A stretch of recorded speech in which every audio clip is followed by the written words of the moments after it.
BJP AP అధ్యక్షురాలు తీరు సొంత పార్టీలోనే వివాదాస్పదమవుతోంది.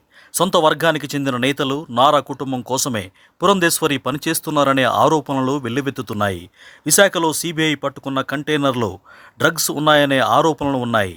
వీటిపైన విచారణ కొనసాగుతోంది. కన్సైన్మెంట్ చేసుకున్న సంస్థ ఎవరిదనే అంశంపైన రాజకీయంగా పెద్ద ఎత్తున దుమారం చెలరేగింది. పురంధేశ్వరి కుటుంబ సభ్యుల భాగస్వామ్యం, బంధువుల కంపెనీ అంటూ రాజకీయంగా ఆరోపణలు వచ్చాయి.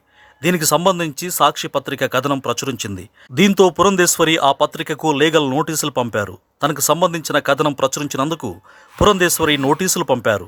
ఇది ఆవిడికి ఉన్న హక్కు. ఇది ఇలా ఉంటే అటు చంద్రబాబు తాజాగా కుప్పంలో బీజేపీ కోరితేనే తాను ఎన్డీఏలో చేరానని చెప్పుకొచ్చారు. ఇప్పటికే అమిత్ షా టీడీపీ ఎన్డీఏలో చేరడం పైన క్లారిటీ ఇచ్చారు. చంద్రబాబు గతంలో తమ కూటమిని వీడారని, తప్పు తెలుసుకుని తిరిగి ఎన్డీఏ కూటమిలోకి వస్తామంటే తాము చేర్చుకున్నామని స్పష్టం చేశారు.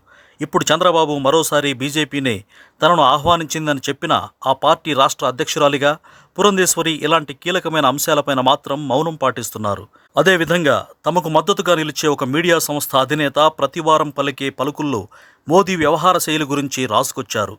మోదీ తీరును తప్పుబడుతూ ప్రజల్లోకి ప్రతికూల సంకేతాలు వెళ్లేలా అభిప్రాయాలు వ్యక్తం చేశారు. దీనిపైన పురంధేశ్వరి అండ్ కో ఎక్కడా స్పందించలేదు. ఏపీలో పొత్తు, సీట్ల ఖరారు విషయంలో పురంధేశ్వరి శైలిపైన సొంత పార్టీ నేతల్లోనే భిన్నాభిప్రాయాలు వ్యక్తమవుతున్నాయి.